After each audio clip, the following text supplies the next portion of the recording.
আসসালামু আলাইকুম দর্শক, শুভেচ্ছা নিন। আপনাদের সবাইকে স্বাগত জানাচ্ছি আমি কনক সারোয়ার। আজকের অনুষ্ঠানে দর্শক শিরোনাম দেখে বুঝতে পারছেন চলমান যে রাজনৈতিক পরিস্থিতি, সেই পরিস্থিতি নিয়ে আমরা কথা বলবো। আমরা যে ফেসবুকে একটা কথা বলি না, যে কি একটা অবস্থার মধ্যে দিয়ে দেশ যাচ্ছে। এত রকমের মানে ইস্যু, এত রকমের বিষয়।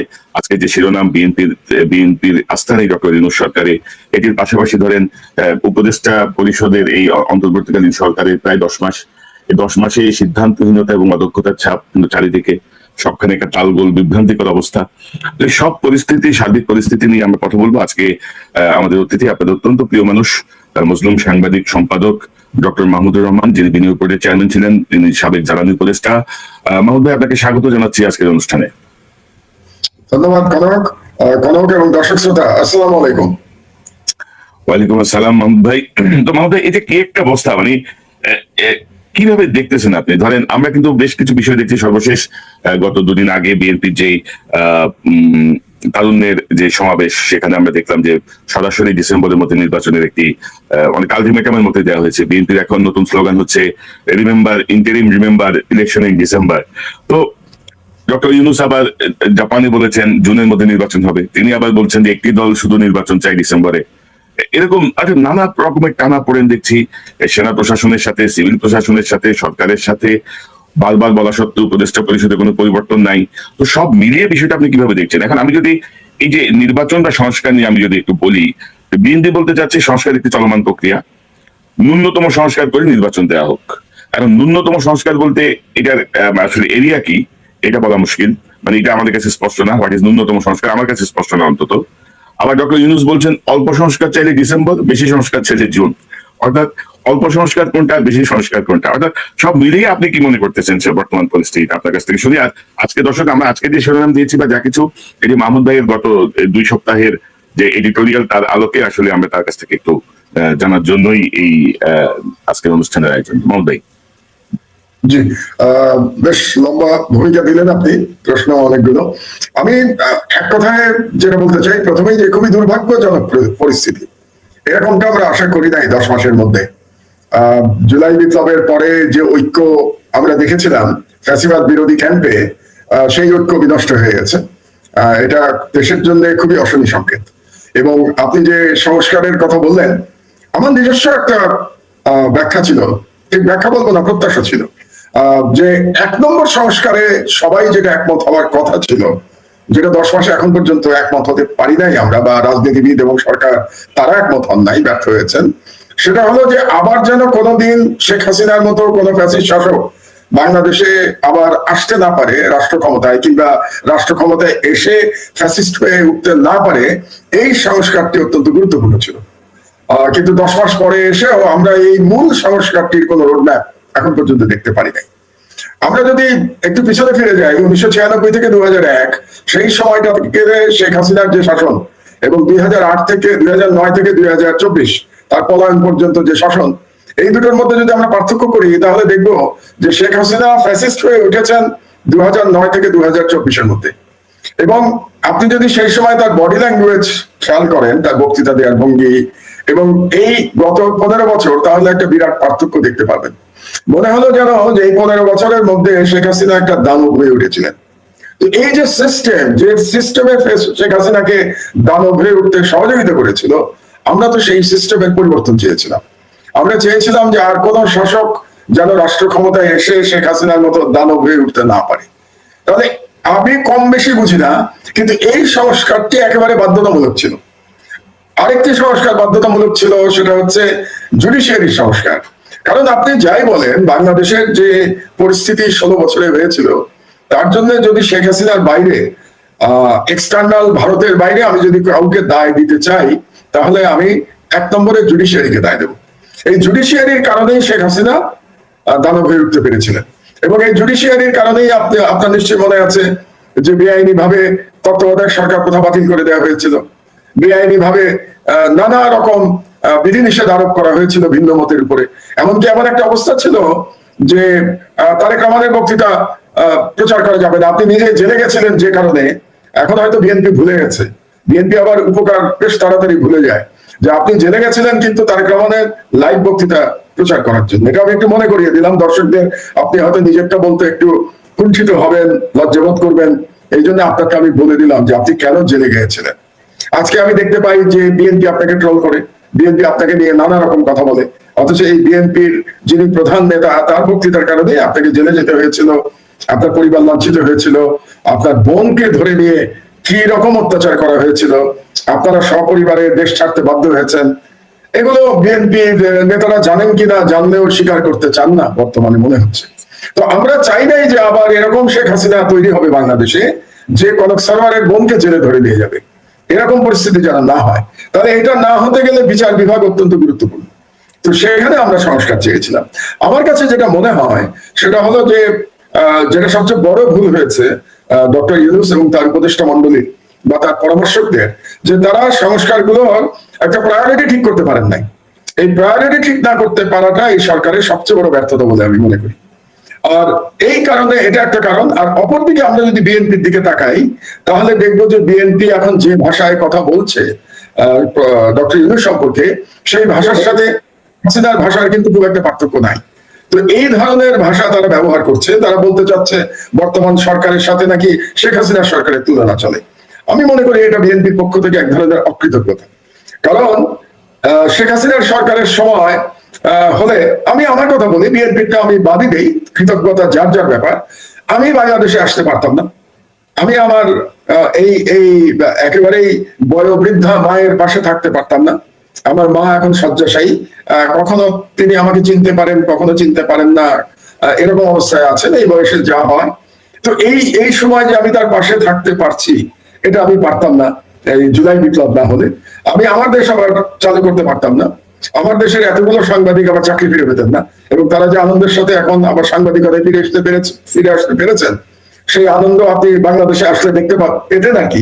তাদের চোখে মুখে সর্বক্ষণ আনন্দ যে তারা আবার পত্রিকায় কাজ করতে পারছেন। তো এটার জন্য আমি কিন্তু কৃতজ্ঞ, আমার দেশ পরিবার কিন্তু কৃতজ্ঞ জুলাই বিপ্লবের কাছে, জুলাই বিপ্লবীদের কাছে। এখন বিপ্লবীদেরও অনেক ভুল হয়েছে। তো তাহলে আমি যেটা বলতে চাচ্ছি সেটা হলো যে বিএনপি যে ভাষায় কথা বলছে প্রফেসর ইউনূস সম্পর্কে, কিংবা তারা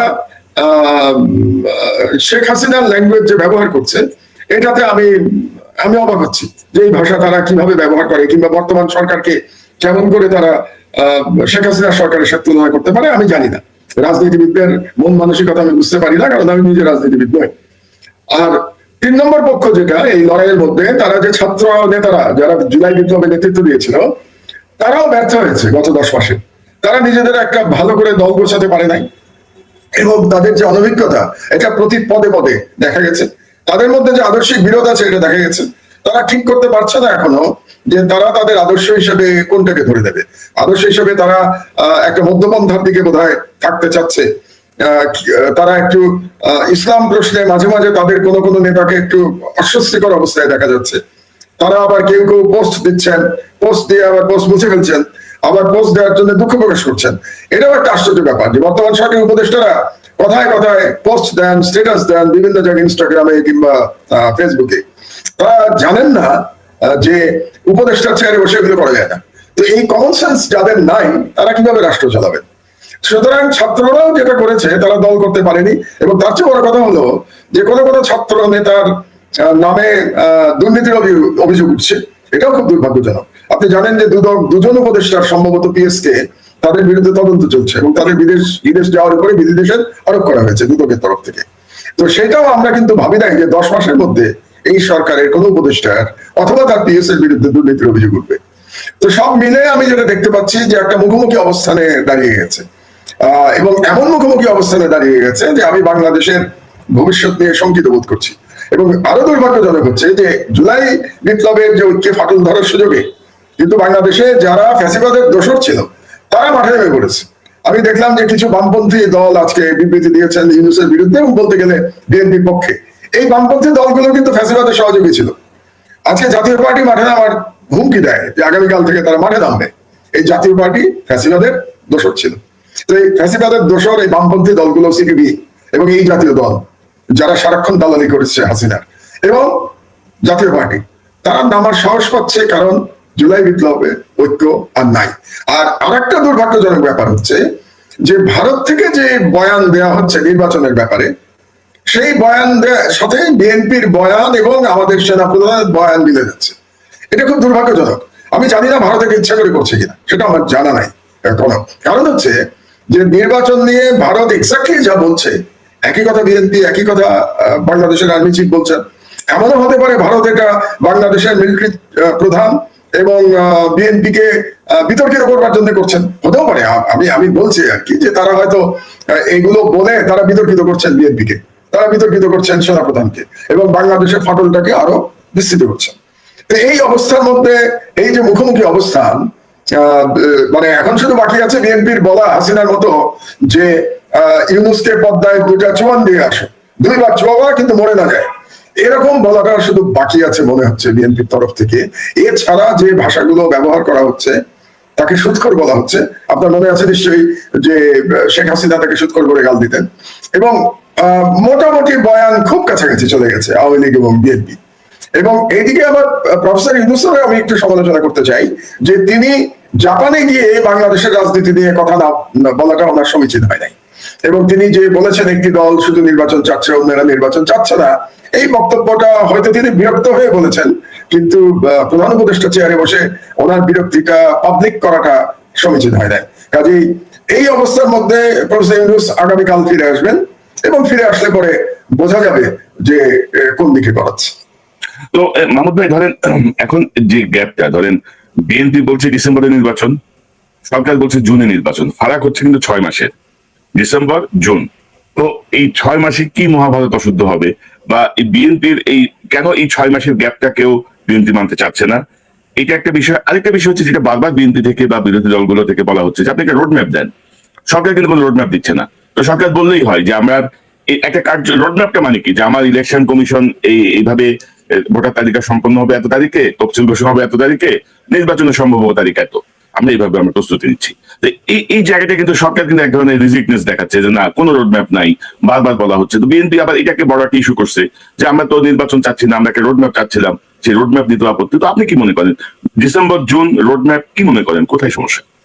না, এখন তো মূল সমস্যা হচ্ছে আস্থার সংকট। বিএনপি এবং প্রফেসর ইউনূস মনে হচ্ছে একজন আরেকজনকে বিশ্বাস করতে পারছেন না। কারণ বিএনপির 6 মাসে খুব বেশি রিয়াক্ট করার কথা ছিল না, কিন্তু বিএনপি কেন রিয়াক্ট করছে? আজকে বিএনপির একজন সিনিয়র নেতা বলেছেন যে জুনে নির্বাচন হওয়া মানে আর কখনো নির্বাচনই হবে না। তো এই ধরনের কথা উনি কেন বললেন? তার মানে উনি যেটা বলতে চাচ্ছেন যে জুন পর্যন্ত নিতে পারলে ডক্টর ইউনূস আর নির্বাচন দেবেন না। এটা আমার কাছে মনে হচ্ছে এটা খুব যুক্তিসঙ্গত কথা নয়। কিন্তু তারপরেও যেটা আপনার সাথে আমি একমত যে ইউনূস সাহেব বলছেন যে তার রোডম্যাপ অনুযায়ী ডিসেম্বর থেকে জুনের মধ্যে উনি নির্বাচন দেবেন। তো এখন যেহেতু বিএনপি সেখানে আস্থা পাচ্ছে না, কাজেই প্রফেসর ইউনূসের একটু পরিষ্কার করা উচিত, খোলাসা করা উচিত যে কেন উনি জুন পর্যন্ত সময় চাচ্ছেন। এই জুন পর্যন্ত সময় পেলে উনি কি কি কাজ করবেন? তিনি যে বলছেন যে কম সংস্কার হলে ডিসেম্বর, বেশি সংস্কার হলে জুন। তো এখন বিএনপি যদি বলে যে আমরা কম সংস্কার চাই, তাহলে তো ওনার কথা অনুযায়ী ওনাকে ডিসেম্বরে নির্বাচন দিতে হবে। এখন কম সংস্কারটা মানেটা কি, এটা কিন্তু কেউ ডিফাইন করে নাই। আর বেশি সংস্কার মানে কি, এটাও কেউ ডিফাইন করে নাই। এটা না ডিফাইন করা হয়েছে বিএনপির কাছ থেকে, না ডিফাইন করা হয়েছে সরকারের তরফ থেকে। আমি আবার যেটা জেনেছি এখন পর্যন্ত যে মূল যে সংস্কারের ব্যাপার, একটা ফান্ডামেন্টাল, যে পরপর দুবার প্রধানমন্ত্রী, বেশি প্রধানমন্ত্রী থাকতে পারবে না, এটা কিন্তু বিএনপিও একসময় প্রস্তাব করেছিল বলে আমার 31 দফার মধ্যে সম্ভবত এটাও একটা দফা আছে। তো এখন বিএনপি নাকি ওটা মানতে রাজি হচ্ছে না। তারা এখন নতুন থিওরি নিয়ে এসছে, তারা বলছে না পরপর 3 বার হতে পারবে না, অর্থাৎ 2 বার হবে, তারপরে একবার গ্যাপ দিয়ে আবার 2 বার হতে পারবে, এরকম একটা থিওরি বিএনপি নিয়ে আসছে। অনেকটা রাশিয়ার পুটিনের মতো। পুটিন কিন্তু এরকম থিওরি দিয়েই পুটিন এখন পর্যন্ত লম্বা সময় ক্ষমতায় টিকে আছে। আর সরকার থেকে বলা হচ্ছে 2 বারের বেশি প্রধানমন্ত্রী হতে পারবে না। আমার ব্যক্তিগত ধারণা বাংলাদেশের অধিকাংশ জনগণ এটার পক্ষে থাকবেন, 2 বারের বেশি প্রধানমন্ত্রী কেউ হতে পারবেন না। কারণ পরপর 3 বার প্রধানমন্ত্রী থেকে শেখ হাসিনা বাংলাদেশকে কোথায় নিয়ে গেছেন এটা আমরা দেখতে পেয়েছি। কাজেই ওই যে সিঁদুরে মেঘ দেখলেই ভয় পায়, ঘর করা গরু, এটা কথা আছে না? তো সেরকমই শেখ হাসিনাকে দেখে তো অবশ্যই বাংলাদেশের জনগণের মনে একটা ভয় আছে যে আবার একটা ফ্যাসিস্ট শাসক বাংলাদেশে চলে আসবে। কিন্তু ইউনূস সাহেবের যেটা সমস্যা হলো যে উনি এত রিজিড হয়ে আছেন, শুধু উনি বলে যাচ্ছেন ডিসেম্বর থেকে জুন, উনি ব্যাখ্যা করছেন না কেন জনগণকে যে কেন ওনার এই সময়টা দরকার। জুন হলে উনি কি কি কাজ করতে পারবেন, এবং এটা তো জনগণকে ওনার বোঝাতে হবে। এবং আমি মনে করি যে এখন পর্যন্ত সংস্কারের মূল সংস্কার যে কাজটা করছেন ডক্টর আলী রিয়াজ, এখন পর্যন্ত তাদের প্রোগ্রেস তো নাই বললেই চলে। এখন শুনছি যে আর এক রাউন্ড নাকি তারা আলোচনা করবেন, আলাপ আলোচনা করবেন দলগুলোর সাথে। তো সে এখন কবে আলাপ আলোচনা, এটা কত রাউন্ড হবে, এটা কি অনাদি অনন্তকাল চলবে, এটা কি ওপেন এন্ডেড, নাকি এটা একটা টাইম ফ্রেম আছে যে এর মধ্যে তারা আলাপ আলোচনা করে তারা একটা ঐক্যমতে পৌঁছাবেন? আরেকটা প্রশ্ন আমার মাথায় আসে, কনক, যদি কোনো ঐক্যমত না হয় তাহলে কি হবে? যদি বিএনপি বলে যে না আমরা দুবারের প্রধানমন্ত্রীতে আমরা রাজি না, তো আপনি বিএনপিকে ইগনোর করে কিভাবে সংস্কার করবেন? যদিও প্রফেসর ইউনূস জাপানে বলেছেন যে মাত্র একটি দল চাচ্ছে যে নির্বাচন ডিসেম্বরে হোক, কিন্তু সেই একটি দলটা কিন্তু বাংলাদেশের সব থেকে পাওয়ারফুল দল, বর্তমানে সব থেকে বড় দল। তো আপনি সব থেকে বড় দলকে ইগনোর করেও তো আগাতে পারবেন না, আপনি কাজ করতে পারবেন না। আবার এদিকেও প্রশ্ন আছে, যেমন বিএনপি থেকে বলা হয়েছিল, ও একজন নেতা বলেছিল যে আমরা চাই না প্রফেসর ইউনূস পদত্যাগ করুন, কিন্তু তিনি পদত্যাগ করলে জাতি বিকল্প বেছে নেবে, তার মানে পদত্যাগে তার আপত্তি নাই। কিন্তু তিনি যেটা বললেন, তিনি কি বুঝতে পেরেছেন তিনি কি বলেছেন? কারণ হচ্ছে যে ধরুন আমরা যদি হাইপোথেটিক্যালি ধরে নেই ইউনূস সাহেব পদত্যাগ করলেন, তাহলে কে হবেন প্রধান উপদেষ্টা? এই ব্যাপারে কি বাংলাদেশের যে দলগুলো তারা একমত হতে পারবে? জামাত, বিএনপি এবং এনসিপি, অন্য দলের কথা আমি বাদই দিলাম। এনসিপি যদিও দল হিসেবে খুব ছোট, কিন্তু যেহেতু তারা জুলাই বিপ্লবের নেতৃত্ব যারা দিয়েছে তারাই এই দলটা করেছে, তার একটা আলাদা আলাদা মূল্য আছে এই দলের, ভোটের মাঠে না হোক কিন্তু পিপল পারসেপশনে এই দলের একটা মূল্য আছে। তো আপনি এই দলকে ইগনোর করতে পারবেন না। তাহলে পরবর্তী যিনি সরকার প্রধান হবেন তার ব্যাপারে আমি তো নিশ্চিত যে বিএনপি, জামাত এবং এনসিপি একমত হতে পারবে না। একমত না হলে তখন দেশের কি অবস্থা হবে? তাহলে আপনারা কি আবার একটা 111-2 এর দিকে আগাচ্ছেন? এবং 111-2 যদি বাংলাদেশে হয়, এটা কি বিএনপির জন্য খুব ভালো হবে? 111 এর অভিজ্ঞতা বিএনপির তো মনে থাকার কথা, এবং বিএনপি সব থেকে বেশি ক্ষতিগ্রস্ত হয়েছিল 111 সময়, সব থেকে বেশি অত্যাচারিত হয়েছিল। তো এই অবস্থায় তারা 111-2 এর দিকে যদি দেশকে ঠেলে দেয় বিএনপি, তাহলে এর ভবিষ্যৎ কনসিকুয়েন্স আমাদের সবাইকে ভোগ করতে হবে, তার সাথে বিএনপিও কেউ ভোগ করতে হবে। কাজে আমি যেটা বলতে চাই যে সবাই একটু দায়িত্বশীল হন, একটু দায়িত্বশীল আচরণ করুন। আপনারা কিন্তু আবার ভারতীয় সাম্রাজ্যবাদকে, ভারতীয় হেজেমনিকে বাংলাদেশে প্রবেশ করবার সুযোগ করে দিচ্ছেন। এবং আমি জানি না আপনি দেখেছেন কিনা, আজকে একটা খবর পেলাম আমরা যে চিকেন নেকের এখানে তারা নাকি রাফায়েল জেট নিয়ে এসছে। রাফায়েল জেট নিয়ে কাকে ভয় দেখাচ্ছে ইন্ডিয়া? রাফায়েল জেট নিয়ে তার চীনকে ভয় দেখাচ্ছে না, রাফায়েল জেট নিয়ে বাংলাদেশকে ভয় দেখাতে যাচ্ছে। যদিও রাফায়েল জেট নিয়ে তো ভয় পাওয়ার কিছু নাই, পাকিস্তানে তো রাফায়েল জেট আমরা দেখেছি যে রাফায়েল জেট কিভাবে ভূপাতিত হয়েছে পাকিস্তানে। কিন্তু আমার মনে রাখতে হবে, আপনি নিশ্চয়ই মনে আছে যে শেখ হাসিনাকে যখন বাংলাদেশ থেকে পালিয়ে গেল শেখ হাসিনা, ভারতের সহায়তা এবং বাংলাদেশের সেনাবাহিনীর লোকজন, বিমান বাহিনীর লোকজন তাদেরকে বিমানে করে দিল্লিতে দিয়ে আসলো ভারতের সাথে আলাপ আলোচনা ক্রমে, তখন ভারতীয় বর্ডার থেকে, সীমান্ত থেকে রাফায়েল জেট পাহারা দিয়ে নিয়ে গেছিল শেখ হাসিনাকে, বহনকারী বিমানটাকে পাহারা দিয়ে নিয়ে গেছিল। সুতরাং রাফায়েল জেট এনে ভারত তার মাসল দেখাচ্ছে বাংলাদেশকে, এবং এই যে মাসল দেখাচ্ছে, এটা কি আমাদের জন্য সম্মানের হচ্ছে? বিএনপির জন্য সম্মানের হচ্ছে? আমাদের সেনাবাহিনীর জন্য সম্মানের হচ্ছে? ইউনূসের জন্য তো হচ্ছে নাই। এবং এই মুহূর্তে ইউনূস যদি চলে যায়, তাহলে সব থেকে বেশি খুশি হবে ভারত, তাই না? কারণ ভারতের কাছে ডক্টর ইউনূস হলো সব থেকে আপত্তি, মানে এনিমি নাম্বার 1 প্রফেসর ইউনূস। কারণ গত 10 মাস ধরে ডক্টর ইউনূস যেভাবে ভারতের সমস্ত হুমকিকে মোকাবেলা করেছেন, এই ব্যাপারে তার প্রশংসা করতে হবে। আমি ডক্টর ইউনূসের সরকার পরিচালনার অনেক কিছু সমালোচনা করি। আমি একটু আগে দুর্নীতির কথা বললাম, এবং তিনি যে রোডম্যাপ দিচ্ছেন না, সংস্কারের ডিফাইন করছেন না, এটার সমালোচনা করলাম। তিনি জাপানে গিয়ে যে বাংলাদেশের অভ্যন্তরীণ রাজনীতির কথা বলেছেন, তার সমালোচনা করলাম। কিন্তু তার সঙ্গে আমি একটা প্রশংসা করতে চাই। আমি মনে করি বাংলাদেশের ইতিহাসে শহীদ প্রেসিডেন্ট জিয়াউর রহমানের পরে ভারতের হুমকি যদি কেউ সাকসেসফুলি মোকাবেলা করে থাকেন, তাহলে তিনি হচ্ছেন ডক্টর ইউনূস। তো এই প্রসঙ্গে আবার আমি স্মরণ করতে চাই যে আজকে কিন্তু শহীদ প্রেসিডেন্ট জিয়াউর রহমানের শাহাদাত বার্ষিকী। তার বিদায়ী আল্লাহর প্রতি আমি শ্রদ্ধা জানাই, এবং আপনাকে অনেকবার বলেছি, আমি আমার বক্তৃতায় অনেকবার বলেছি যে বাংলাদেশে আমার আদর্শের রাজনীতিবিদের নাম হচ্ছে শহীদ প্রেসিডেন্ট জিয়াউর রহমান। কারণ তার সততা, তার সাহস, তার দেশপ্রেম আমাকে সারা জীবন অনুপ্রাণিত করেছে। যদিও আমি কোনোদিন সরাসরি রাজনীতি করি না। জিয়াউর রহমানের পরে আমি মনে করি ইউনূস সাহেবের মতো করে কেউ ভারতকে এত কনফিডেন্সের সাথে মোকাবেলা করেন নাই।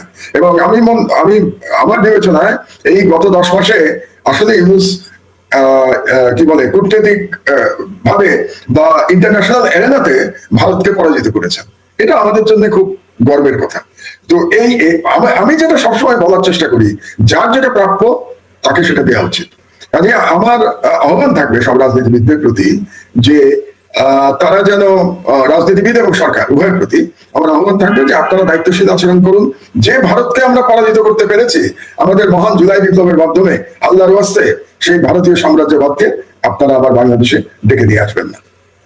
জি মাহমুদ ভাই, শহীদ রাষ্ট্রপতি জিয়াউর রহমানের এই মৃত্যুবার্ষিকীতে আমরা তার মাতৃত্ব কামনা করি। আমার আসলে এটা পয়েন্ট ছিল, আমরা শেষের দিকে এটা নিয়ে আলোচনা করতাম, একটা কম্পারেটিভ বিশ্লেষণের দিকে যাওয়ার ইচ্ছা ছিল।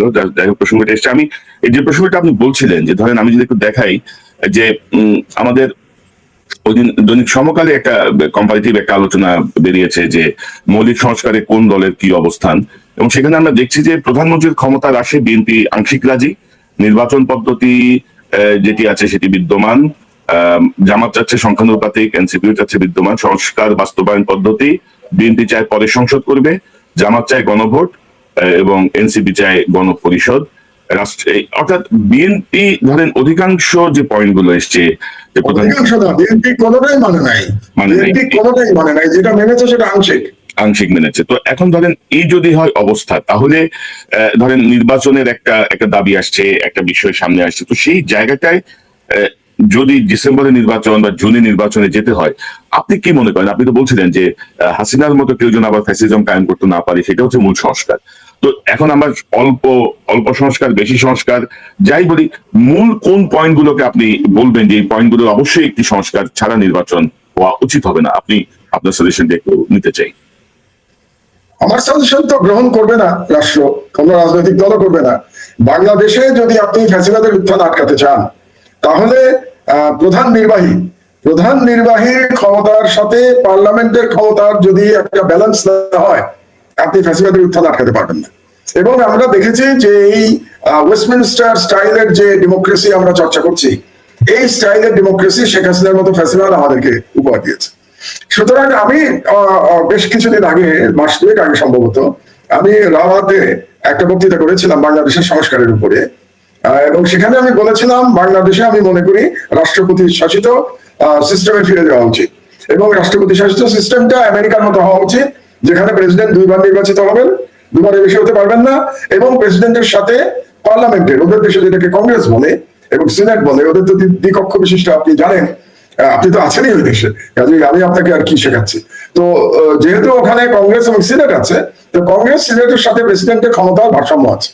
তো বাংলাদেশেও আমি মনে করি একটা প্রেসিডেন্ট সিস্টেমে আমাদের যাওয়া উচিত, প্রাইম মিনিস্টারের পদের কোনো প্রয়োজন নাই, এবং পার্লামেন্টের সাথে সেই প্রেসিডেন্টের ক্ষমতা সরকার কিংবা বিএনপি মানবে। তো বিএনপি সবসময় যেটা বলে, তারা একেবারে ৭২-এর সংবিধানকে তাদের কাছে এখন খুব ভালো মনে হচ্ছে। কেন তারা ৭২-এর সংবিধানকে ভালো বলে? তাদের তো বলা উচিত ছিল যে আমরা শহীদ জিয়ার সংবিধানকে সাপোর্ট করি। তো শহীদ জিয়ার সংবিধান তো ৭২-এর সংবিধান ছিল না। ৭২-এর সংবিধানে তো শহীদ জিয়া অনেক কিছু পরিবর্তন করেছিলেন, এটাতে আমি একটু পরে আসছি কি কি পরিবর্তন করেছিলেন। তো ৭২-এর সংবিধানে যদি থাকতে চান আপনি, তার মানে পার্লামেন্টারি সিস্টেমে থাকবেন। সেক্ষেত্রেও আমি মনে করি 2 টার্মের বেশি প্রধান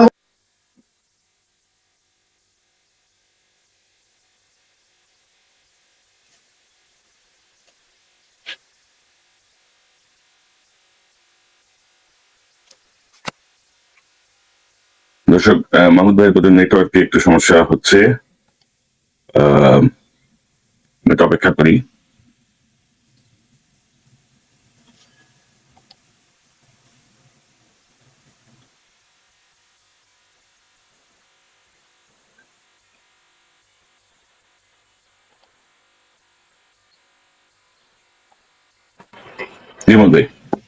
যে লাইনটাকে ডিসকানেক্ট হয়ে গেছিল, আই এম সরি।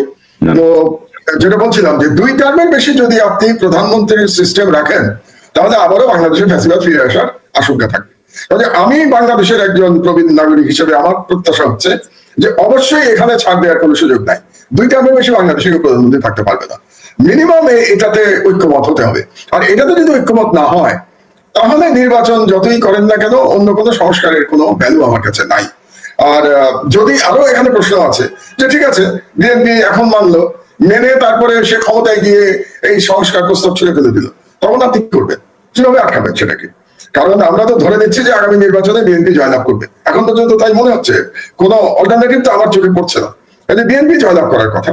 তো বিএনপি জয়লাভ করে তারা যদি সিনসিয়ার না থাকে সংস্কারের উপরে, কোনো নেতা কিন্তু বিএনপির বলেছেন যে এই সমস্ত সংস্কার আমরা মানবো না, এরকম বক্তব্য আমরা শুনেছি।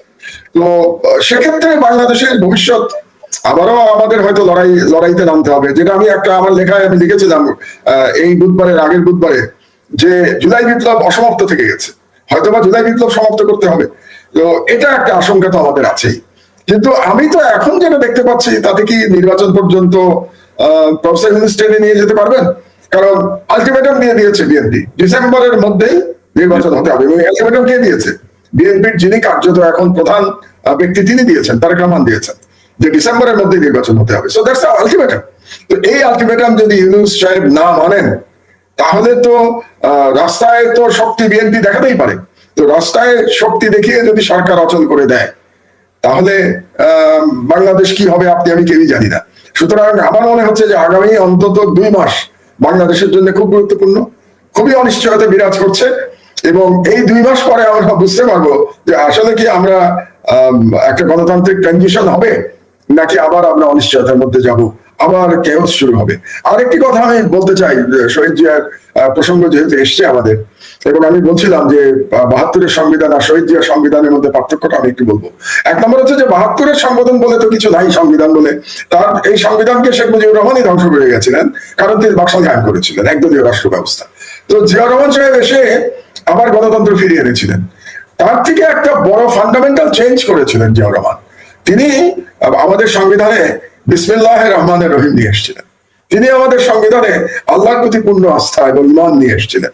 এবং তিনি আরেকটি পরিবর্তন করেছিলেন, সংবিধানে তিনি লিখেছিলেন যে মুসলিম উম্মার সাথে সম্পর্ক উন্নত করাটা হবে আমাদের সংবিধানের ওয়ান অফ দা, মানে যেটাকে বলি আমরা নীতি, ওয়ান অফ দা ক্লজ ছিল এটা আমাদের নীতি। তাহলে এই যে বাংলাদেশের সংখ্যাগরিষ্ঠ জনগোষ্ঠী, 90% জনগোষ্ঠীর যে ধর্মীয় চিন্তা চেতনা ঐতিহ্য, এটাকে তিনি ফিরিয়ে নিয়ে এসেছিলেন তার সংবিধানে জিয়া রহমান সাহেব।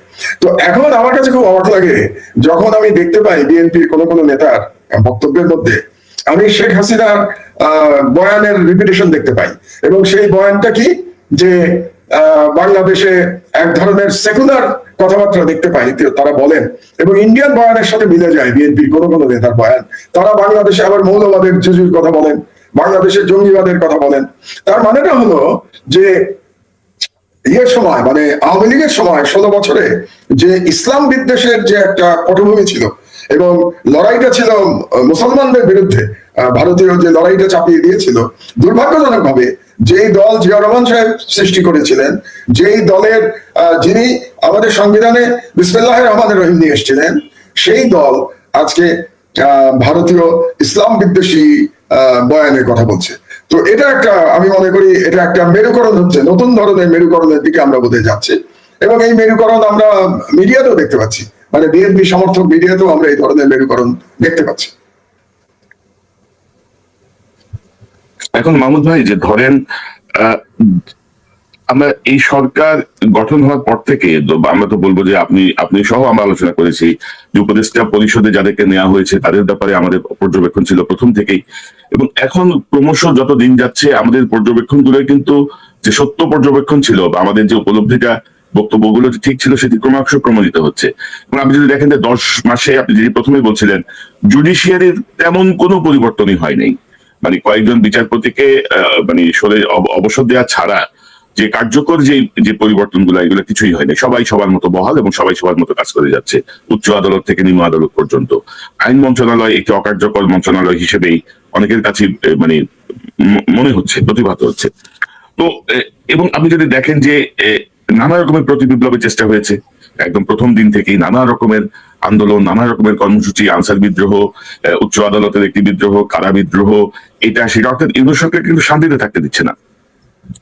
এবং এই প্রতি বিপ্লবের আশঙ্কা আপনি আরো করেন কিনা? এবং সাম্প্রতিক সময় আপনি দেখেছেন যে সেনাবাহিনীর সাথে অন্তর্বর্তী সরকারের একটি টার্মোয়েল পজিশনে আমরা দেখলাম যে একদম মুখোমুখি অবস্থান। তো সব মিলে আপনি কিভাবে দেখেন? এবং উপদেষ্টা পরিষদের ভেতরে কেউ স্যাবোটাজ করছে কিনা? আপনি যদি দেখেন যে আমি গতকাল একটু করেছি যে 22 তারিখে ডক্টর ইউনূসের পদত্যাগের বিষয়টা সামনে আসলো, 24 তারিখে জানা গেল যে তিনি পদত্যাগ করছেন না, 25 তারিখে সরকারি কর্মচারী অধ্যাদেশ বলে 25 বলে একটা অধ্যাদেশ জারি করে সচিবালয়কে আনস্টেবল করে দেওয়া হলো, একটা অস্থিরতা তৈরি করা হলো।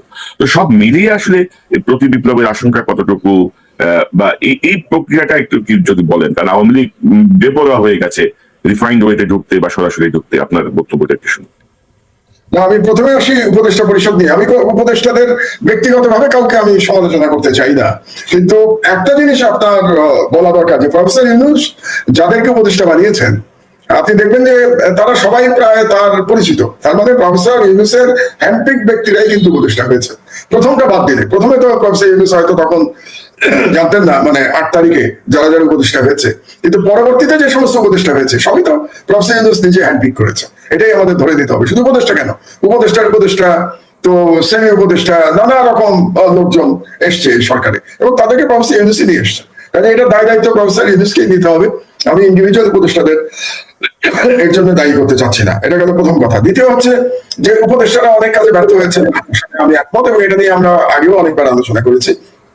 কিন্তু সরকারের বর্তমানে যে অবস্থা, সেখানে উপদেষ্টা মন্ডলীর পরিবর্তন করার আর সময় আছে বলে আমি মনে করি না।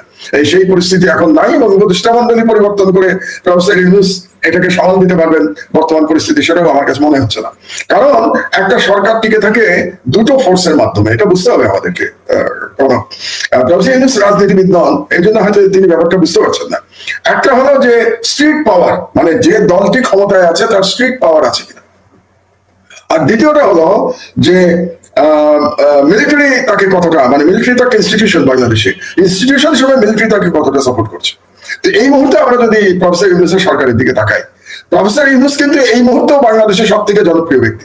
আমি আপনাকে নিশ্চিতভাবে বলে দিতে পারি, যদি প্রেসিডেন্সিয়াল ইলেকশন হয় এবং প্রফেসর ইউনূস যদি ইলেকশনে দাঁড়ান, আমি মোটামুটি নিশ্চিত যে তিনি ইলেকশনে জিতবেন। এটা ব্যক্তি ইউনূস, কিন্তু ইউনূস সাহেবের সরকার তো জনপ্রিয় না, তিনি ব্যক্তি হিসেবে জনপ্রিয়। এটা গেল একটা। আর দ্বিতীয় হচ্ছে যে প্রফেসর ইউনূসের কোনো স্ট্রিট পাওয়ার নাই। স্ট্রিট পাওয়ার বিএনপির হাতে, স্ট্রিট পাওয়ার জামাতের হাতে। আর উনি যেটা আশা করেছিলেন যে ছাত্রদের হাতে স্ট্রিট পাওয়ার থাকবে, সেটা এখন আর নাই। এই 10 মাসে ক্ষয়িষ্ণু হয়ে গেছে ছাত্ররা, বিভিন্ন কারণে হয়েছে। এটা নিয়ে আমি ডিটেলস আলোচনা করতে চাচ্ছি না, আমাদের শো অনেক লম্বা হয়ে যাবে এটা নিয়ে আলোচনা করতে। বাট বাস্তবতা হলো ছাত্রদের হাতে এখন আর কোনো স্ট্রিট পাওয়ার নাই। জামাতের আছে, বাট প্রধানত বিএনপির আছে। আর কার আছে? আওয়ামী লীগের আছে, যে আওয়ামী লীগ এখন পালিয়ে আছে। তো এখন যদি বিএনপি মাঠে নামে প্রফেসর ইউনূসের বিরুদ্ধে, তাহলে বিএনপির সাথে কিন্তু আওয়ামী লীগের নেতা কর্মীরাও মাঠে নেমে যাবে, এটা সম্পর্কে আপনি নিশ্চিন্ত থাকেন। এমনকি ভারত থেকে নির্দেশ চলে আসবে আওয়ামী লীগের প্রতি যে তোমরা ইউনূস বিরোধী আন্দোলনে মাঠে নাও। তার মানে পুরো স্ট্রিট পাওয়ারটা সরকারের বিরুদ্ধে চলে যাবে, ইউনূস সাহেবের বিরুদ্ধে চলে যাবে। ওদিকে সেনাবাহিনীর সাথেও তার দূরত্ব তৈরি হয়েছে। কি কারণে তৈরি হলো সেটা নিয়ে আমরা সেনা প্রধানের যে লাস্ট বক্তব্য নিয়ে অনেক বিতর্ক তৈরি হয়েছে, এটা নিয়ে হয়তো আমরা আলাদা আলোচনা করতে পারি এরপরে। তো সেনাবাহিনীর সাথে অনেক দূরত্ব তৈরি হয়েছে। তাহলে প্রফেসর ইউনূস সরকার টিকাবেন কি করে? তার নিজের ব্যক্তিগত জনপ্রিয়তা নিয়ে কোনো সন্দেহ নাই, কিন্তু যদি একসঙ্গে সেনাবাহিনী তাকে সমর্থন না করে, যদি স্ট্রিট পাওয়ার তার পক্ষে না থাকে, তাহলে কি তার পক্ষে রাষ্ট্র পরিচালনা সম্ভব? এটা আমার প্রশ্ন। আর আপনি যে বিচার বিভাগের কথা বললেন, আপনি সম্পূর্ণভাবে রাইট। বিচার বিভাগের কোনো পরিবর্তন হয় না, শুধুমাত্র আপিলের বিভাগ চেঞ্জ হয়েছে, প্রধান বিচারপতি চেঞ্জ হয়েছেন, এবং মাত্র কয়েকজন হাইকোর্টের বিচারপতি চেঞ্জ হয়েছেন। কিন্তু এই যে 15-16 বছরে বলতে গেলে বাংলাদেশের বিচার বিভাগ আওয়ামী বিচার বিভাগে পরিণত হয়েছিল, তার কোনো রিফর্মস কিন্তু এখন পর্যন্ত হয় নাই। তো সেই দিক দিয়ে এই সরকার এই 10 মাসে এটা করতে পারে নাই। তো এখন এই জন্য প্রফেসর ইউনূসের যেটা করা উচিত, আমি আমার আগে বক্তব্যে বলেছি যে তিনি তার প্রায়োরিটিটা ঠিক করে ফেলা উচিত ওনার। আমার মনে হয় প্রায়োরিটি ফিক্সিং এ এক ধরনের প্রবলেম ছিল।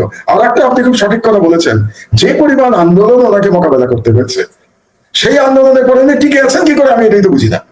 আপনি কি জানেন কমসে কম 1000 খানেক ছোট বড় আন্দোলন ওনাকে মোকাবেলা করতে হয়েছে 10 মাসে, 1000 ছোট বড় মিলিয়ে। তার মধ্যে বড় আন্দোলন মোর দেন 300 আন্দোলন। তার মানে প্রতিদিন একটা করে নতুন ইস্যু নিয়ে মাঠে নেমেছে লোকে তার বিরুদ্ধে।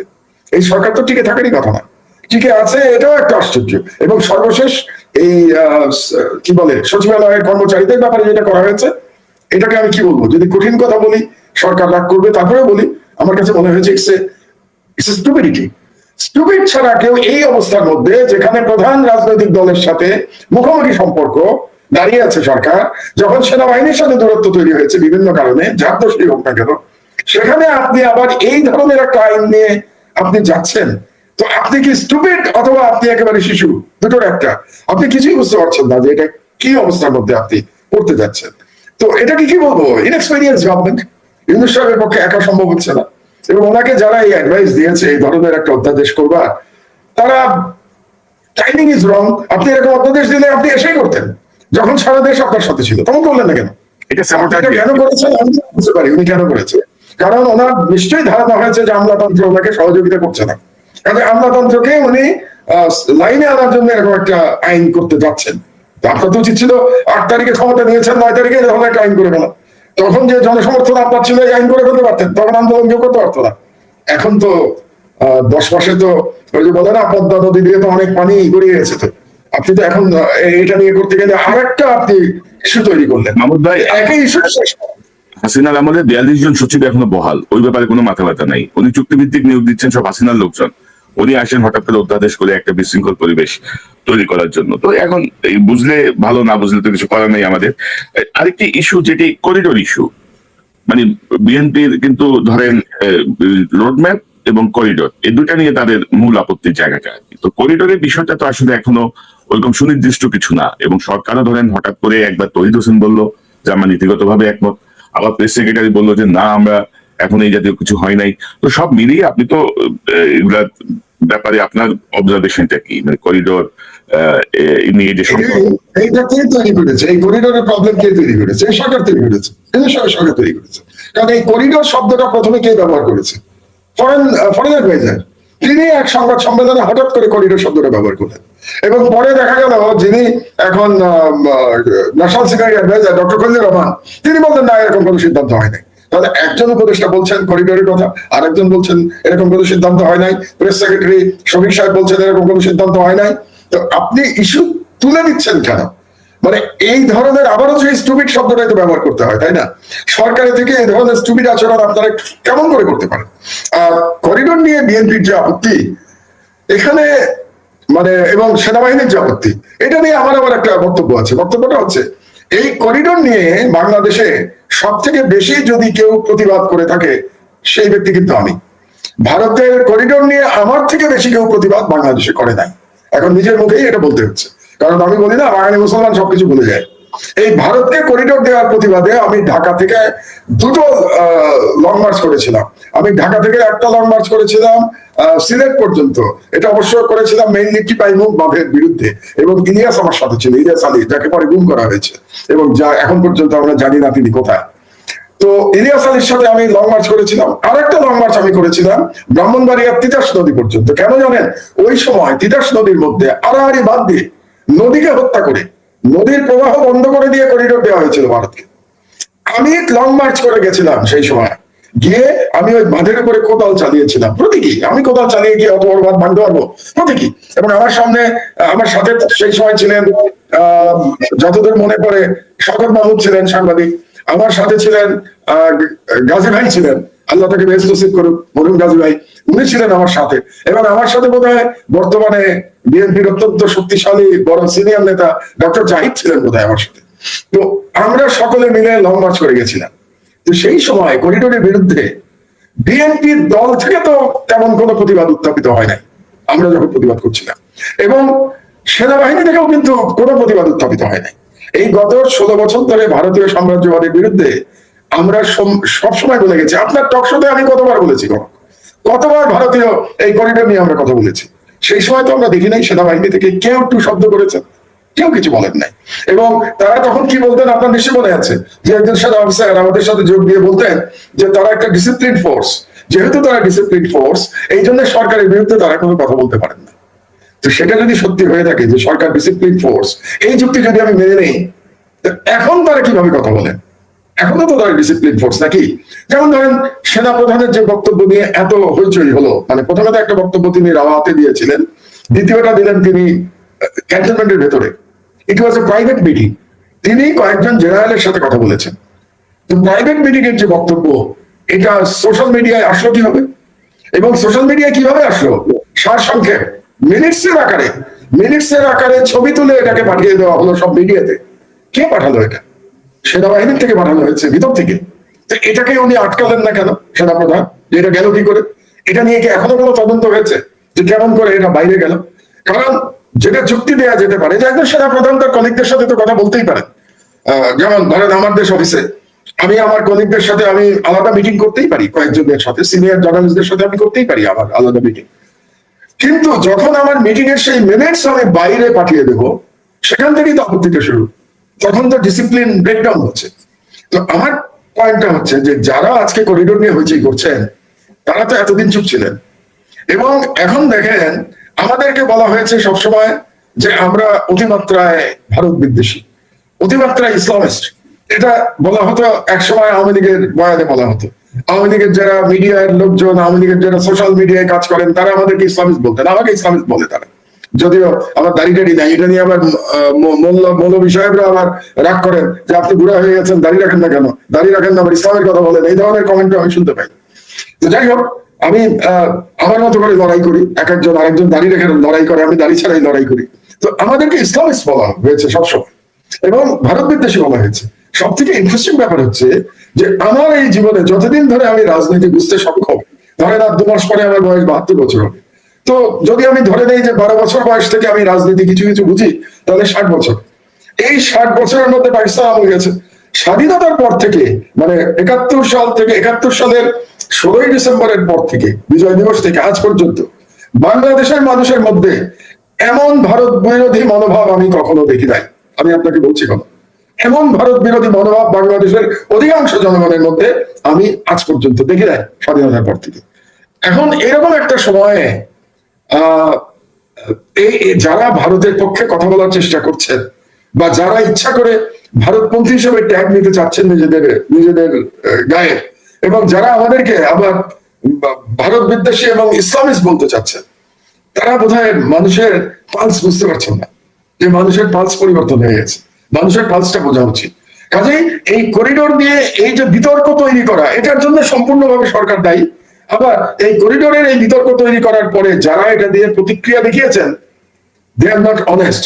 অনেস্ট হলে তারা তাদের প্রতিক্রিয়া কনসিস্টেন্সি থাকতো। আমি একটা কথা সবাইকে বলি, বুঝলেন, রাজনীতিতে একটা কনসিস্টেন্সি থাকা উচিত। আমার যারা বক্তব্য শোনেন, আমি খুব বেশি দিন ধরে রাজনৈতিক বক্তব্য দিই না, আমি 11 সময় থেকে রাজনৈতিক বক্তব্য দেওয়া শুরু করেছি, অর্থাৎ 2007 সাল, আজকে 2025 সাল, তার মানে 18 বছর। এই 18 বছরে আমার বক্তব্যে আপনি ইনকনসিস্টেন্ট কোথাও পাবেন না। আমি 18 বছর আগে যে কথা বলেছি ভারত সম্পর্কে, বাংলাদেশের স্বাধীনতা সম্পর্কে, আজও আমি একই কথা বলি। তো আজকে যারা করিডোর নিয়ে চেঁচামেচি করছেন, তারা কি কনসিস্টেন্ট ছিলেন গত 15 বছর? আমার প্রশ্ন তাদের কাছে। যদি কনসিস্টেন্ট না থাকেন, তাহলে আজকে আপনি রাজনৈতিক উদ্দেশ্যে কিংবা আপনি অপরচুনিস্টিক কমেন্ট করছেন করিডোর নিয়ে। তো সুতরাং দুই পক্ষে, প্রথম পক্ষ সরকার স্টুপিড, যে তারা এই করিডোরের ব্যাপারটা নিয়ে একটা ধূম্রজাল তৈরি করেছে, এবং রাজনৈতিক দলের সাথে আলাপ আলোচনা করে নাই এই সম্পর্কে একটা চূড়ান্ত সিদ্ধান্ত নেওয়ার আগে। আর যারা সমালোচনা করছেন, তারা অপরচুনিস্ট, তারা কনসিস্টেন্ট না, তারা রাজনৈতিক উদ্দেশ্যে সমালোচনা করছেন। কাজে এই দুই দলের মধ্যেই আমি অনেস্টির অভাব দেখতে পাচ্ছি। আমরা অনুষ্ঠানের শেষ দিকে দুটি বিষয়তে আমরা অনুষ্ঠান শেষ করতে চাই। একটা হচ্ছে, ধরেন ইতিমধ্যে আপনি যেটি প্রথমেই বলছিলেন যে আমরা যারা ধরেন গত 15 বছর ধরে বা আরো বেশি সময় ধরে 9 সালের পর থেকেই ফ্যাসিবাদ যেন না আসে বা হাসিনার বিভিন্ন কাজের সমালোচনা করে ক্ষতিগ্রস্ত হয়েছে, আমরা যারা মুখ ছিলাম, তারা কিন্তু এখন ক্রমশ আবার শত্রু হয়ে যাচ্ছে। যারা আওয়ামী লীগের লোকজন এখন বিএনপি ভাড়া করছে তাদের পক্ষে কথা বলার জন্য, আওয়ামী লীগের ফ্যাসিস্টদের পারপাস যারা সার্চ করছে, তারা এখন অতি বিএনপি হয়ে উঠতেছে, এবং আমরা এখন ক্রমাগত আক্রমণের শিকার হচ্ছি, ট্রলের শিকার হচ্ছি। যা ইচ্ছা তা এগুলো করতে থাকবো, অসুবিধা নেই। তো এটাতে কি বিএনপি লাভবান হবে আপনি মনে করেন? মানে আলটিমেটলি কি এভাবে কি বাংলাদেশের মানুষকে কি কনভিন্স করা সম্ভব হবে? মানুষ তো এখন অনেক সচেতন। নতুন ভোটারের না, মানে আমি বদল বলছি যে নতুন ভোটারই তো প্রায় 1 কোটির বেশি, নতুন মানে 7 কোটির বেশি নতুন ভোটার। না, 4 কোটি বোধ হয়, 4 কোটি ভোট দেয় না, 5 কোটিও তাকে বিশাল নাম্বার মামুদ ভাই। তো সেই জায়গাটা, পাশাপাশি রাজনৈতিক সরকার বনাম অন্তর্বর্তীকালীন সরকার, সংস্কারের জন্য মানে অন্তর্বর্তীকালীন সরকারকে মানুষ বিশ্বাস করছে, সে বিশ্বাসটা কতটুকু রাজনৈতিক সরকারের উপর রাখা সম্ভব? বা এই আমি বলি আপনাকে, সে প্রথম কথা হলো যে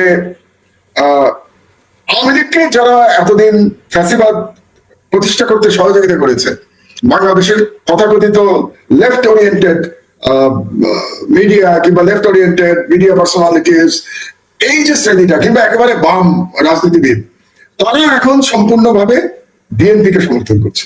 কারণটা কি জানেন? কারণ হচ্ছে যে বাংলাদেশের যে বাম রাজনীতি, এটা বাংলাদেশে পরাজিত হয়েছে। পরাজিত হয়েছে কেন?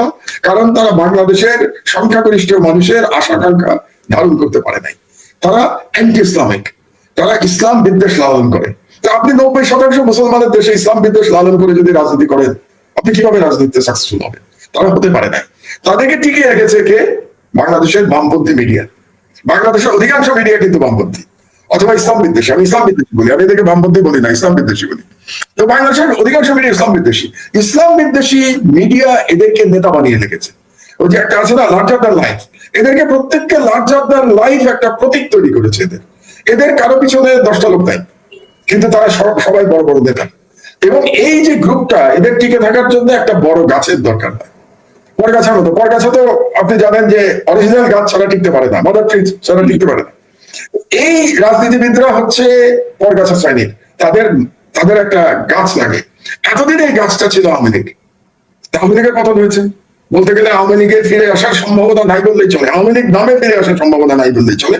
অন্তত অদূর ভবিষ্যতে আমাদের জীবদ্দশায় হয়তো আমরা দেখবো না, আমরা যারা জীবনের শেষ প্রান্তে পৌঁছে গেছি।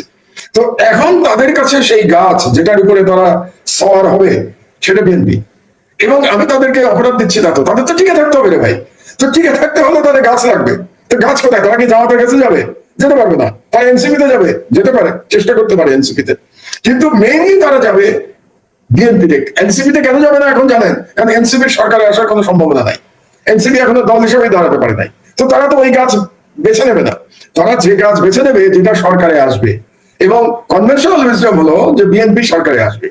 তো বিএনপি যেহেতু সরকারে আসবে, তারা বিএনপির উপর সওয়ার হয়েছে। এখন বিএনপি কেন তাদেরকে নিল, এটা বিএনপি বিবেচনা। এটা নিয়ে আমি কোনো কথা বলতে চাই না। এটা বিএনপি মনে করেছে হয়তো এদেরকে বেশি প্রয়োজন তাদের। কেন মনে করেছে? এটা বিএনপি নেতৃত্ব ভালো জানে, এই জন্য তারা গ্রহণ করেছে। কিন্তু সবচেয়ে যে ব্যাপারটা আপনি বললেন যে 5 কোটি ভোটার কাকে ভোট দেবে আপনি জানেন না, আপনার সাথে আমি একমত। কিন্তু এখানে আর একটা কথা আছে যে আমরা সত্যিই জানি না। কিন্তু আপনি বলেন অল্টারনেটিভ কোথায়? সুতরাং বিএনপি যদি এখন মনে করে যে আমাকে ভোট না দিয়ে তুমি কোথায় যাবা, তোমার অল্টারনেটিভ কোথায়? জামাত। জামাত ইজ নট অল্টারনেটিভ। জামাত এখনো বাংলাদেশে অল্টারনেটিভ হয়ে উঠতে পারে নাই। জামাতের কিছু কিছু পকেটে তাদের তাদের জনপ্রিয়তা আছে। আমার ব্যক্তিগত ধারণা যে জামাত 30 থেকে 40টা সিট পেতে পারে আগামী নির্বাচনে। যদিও জামাতের নেতারা আমার সাথে যখন কথা হয় তারা তর্ক করেন যে তাদের ধারণা তারা এর থেকে অনেক বেশি পাবেন। তো আমি তাদেরকে বলেছি যে নির্বাচন হলে দেখা যাবে যে আপনারা কত সিট পান। আমার ব্যক্তিগত হিসাবে 30 থেকে 40 সিট পেতে পারে জামাত। তো এটা যদি জামাতের সমর্থকরা হয়তো শুনে আমার কাছ থেকে এটা তারা রাগ করবেন, করতে পারেন, এটা আমার নিজের পারসেপশন। সুতরাং জামাতে তো তারা যাবে না, ক্ষমতায় আসবে বিএনপি।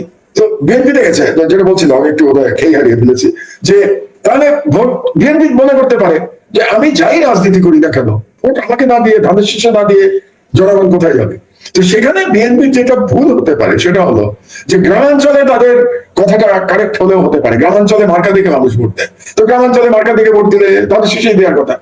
কিন্তু শহরে যেখানে শিক্ষিত মধ্যবিত্ত থাকে, যেখানে ইয়াং স্টুডেন্টরা থাকে, আপনি যে 5 কোটি ভোটারের কথা বললেন তার মধ্যে একটা স্টুডেন্ট একটা বড় গ্রুপ, তারা কোথায় ভোট দেবে এটা আমরা এখনো জানি না।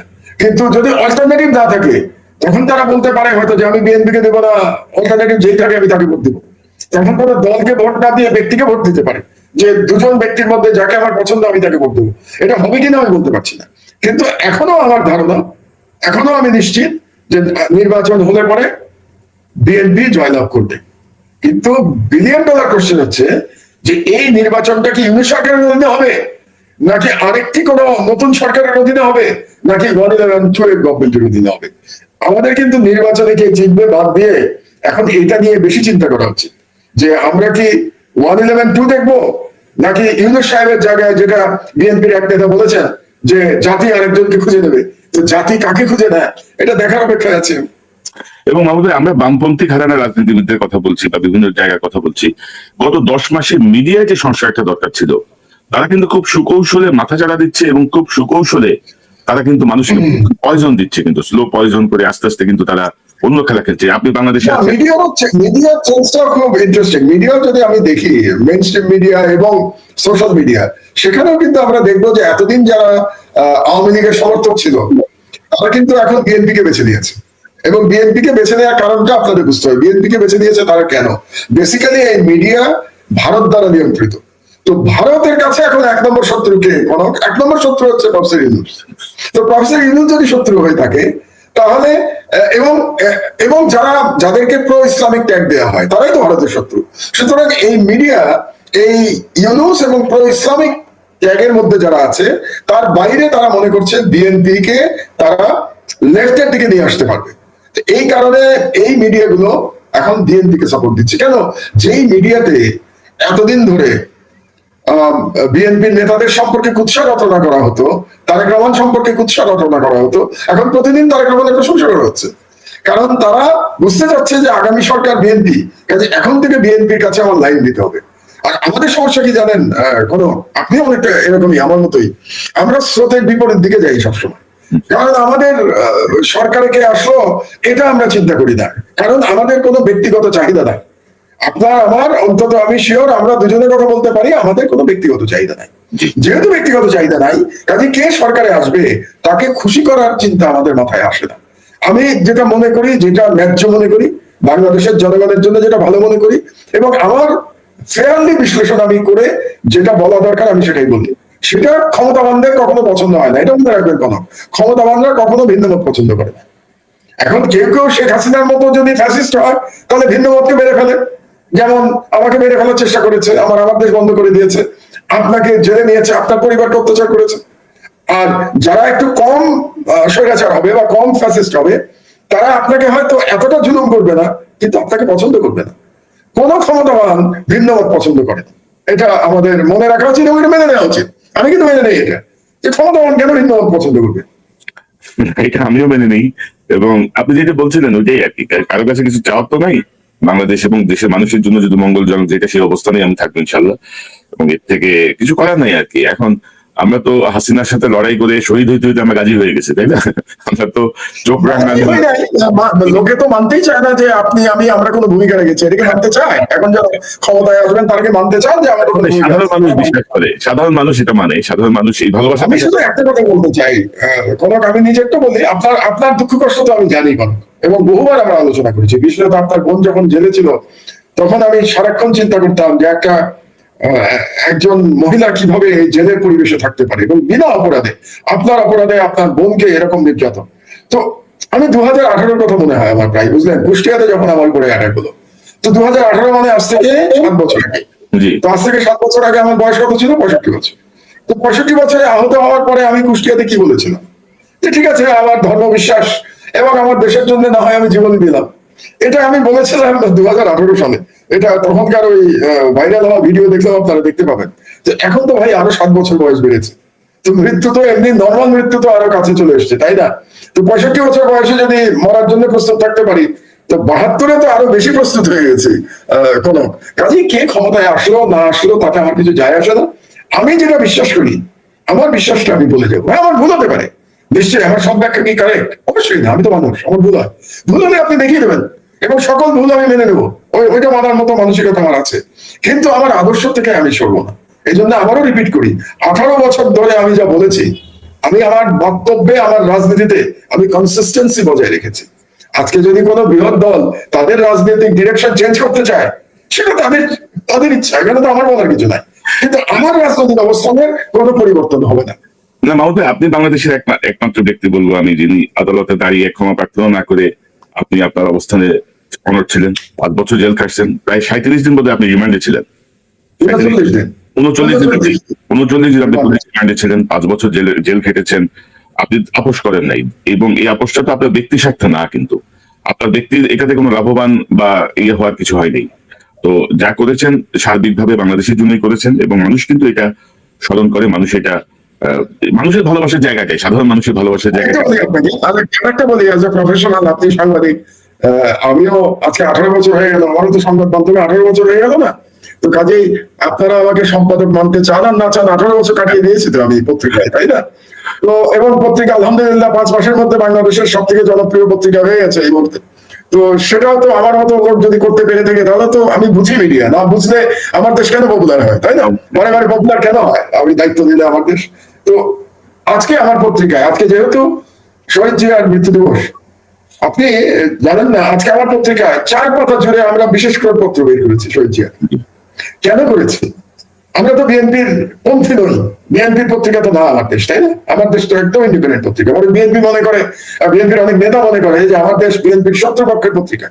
তো সেই পত্রিকায় আজকে শহীদ জিয়ার 4 পাতা, আমি শিওর আজকে শহীদ জিয়ার 4 পাতা খড়পত্র আমার দেশ ছাড়া অন্য কোনো পত্রিকা ছাপা হয়নি।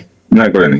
মানে হচ্ছে আমি যে কনসিস্টেন্সি কথাটা আমি ইউজ করেছি কোনো, তার মানে আমি যে বক্তব্য 18 বছর ধরে দিয়ে এসেছি আজ পর্যন্ত আমি সেখানে অনড় আছি। জিয়াউর রহমানকে যতটা শ্রদ্ধা জানানোর দরকার অতটা শ্রদ্ধা আমি আজকেও জানিয়ে যাচ্ছি, কারণ আমার রাজনীতি পরিবর্তন হয় নাই, কিন্তু শহীদ জিয়ার হাতে করা দলের কোন কোন মানুষের রাজনীতির হয়তো পরিবর্তন হয়ে গেছে। সেটা তো আপনার আমার করার কিছু নাই, তারা তাদের রাজনীতি পরিবর্তন করতেই পারে, যে কোনো কারণে করতে পারে, এটা তাদের স্বাধীনতা আছে। আমি কিন্তু আমার আদর্শ ধরে আছি এবং আশা করি ইনশাআল্লাহ মৃত্যু পর্যন্ত এই আদর্শই ধরে থাকবো, যারাই আসুক না কেন ক্ষমতায়। আমার ভাই আমি আপনার সাথে একমত। আর আমার আরেকটা বিষয় যেটা মনে হয় যে 2001-এর একে তো বিএনপি সর্বশেষ ক্ষমতায় ছিল, 2001 আর 2025-এর মধ্যে যে মানুষের মনস্তাত্ত্বিক যে মানে যে পরিবর্তন বা প্রযুক্তির যে উন্নয়ন বা ডিজিটাল যেই মানে সমাজ এখন, এই জায়গাটা বোধহয় বিএনপির কোনো নেতা ধরতে পারছেন না আর কি। তারা এখনো সেই হচ্ছে কিছু না, আগে হয়তো পারে নাই, কিন্তু এখন খেয়াল করেন আপনি যে বিএনপি বুঝতে পারছে যে সোশ্যাল মিডিয়ার কত পাওয়ার।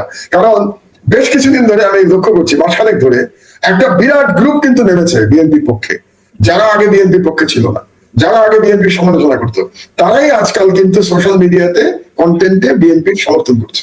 তো তার মানে কি? তার মানে বিএনপি একটা অর্গানাইজ হয়েছে। It's good, I congratulate them যে তারা সোশ্যাল মিডিয়ার পাওয়ারটা বুঝতে পেরেছে, পেরে এতগুলো লোককে তারা মাঠে নামিয়েছে। এখন মাঠে নামিয়ে জনগণ তাদেরকে অ্যাকসেপ্ট করবে কিনা আমি জানি না, কিন্তু তারা পাওয়ারটা বুঝতে পেরেছে সোশ্যাল মিডিয়ার। আমি এটাই বলতে চাচ্ছি। যারা একসময় আওয়ামী ন্যারেটিভ প্রচার করছে, ফ্যাসিবাদের পক্ষে ছিল, তারা যদি এখন বিএনপি ন্যারেটিভ বা বিএনপির পক্ষে যায়, এটা আসলে জনগণ কতটুকু অ্যাকসেপ্ট করবে সেটাও বোধহয় বিএনপির ভাবা উচিত। ডক্টর মাহমুদুর রহমান, আপনাকে অসংখ্য ধন্যবাদ। আপনার কাছ থেকে অনেক কিছু শুনলাম, বিশ্লেষণগুলো নিশ্চয়ই আমাদের দর্শকদের যে জটিল পরিস্থিতি আর কি, যে একটা পেঁচানো আলগোল পাকানো পরিস্থিতিতে অনেক কিছু স্পষ্ট করবে।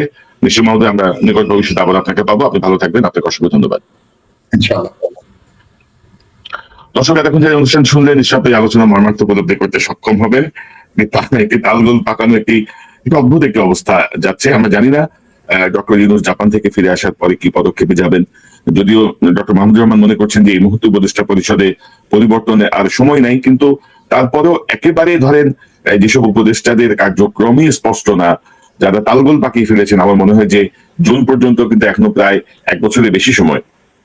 তো সেই প্রস্তুতিকে মাথায় রেখে নিশ্চয়ই উপদেষ্টা পরিষদে যোগ্য লোকজন নেওয়া উচিত, যারা ভেতরে বসে সাবোটাইজ করছেন, যারা সরকারকে বিব্রত করছেন, যারা হাসিনার ফ্যাসিবাদের সঙ্গে যুক্ত ছিলেন বা 111-এর সঙ্গে যুক্ত ছিলেন, এদেরকে ডক্টর ইউনূসের এই সরকার থেকে বের করে একটি নতুন রিসাফল করে একটি নতুন যাত্রা শুরু করা উচিত, যেন আগামী জুনের মধ্যে উনি সাকসেসফুলি এই ওনার যে পরিকল্পনা সেদিকে বাস্তবায়ন করতে পারেন। বাট ডিসেম্বর না জুন, এই নিয়ে সামনে কি হয় তার জন্য আমাদের কাছে অপেক্ষা করা ছাড়া কোনো উপায় নেই। দর্শক, চ্যানেলটি সাবস্ক্রাইব করে আমাদের পাশে থাকুন। এই চ্যানেলের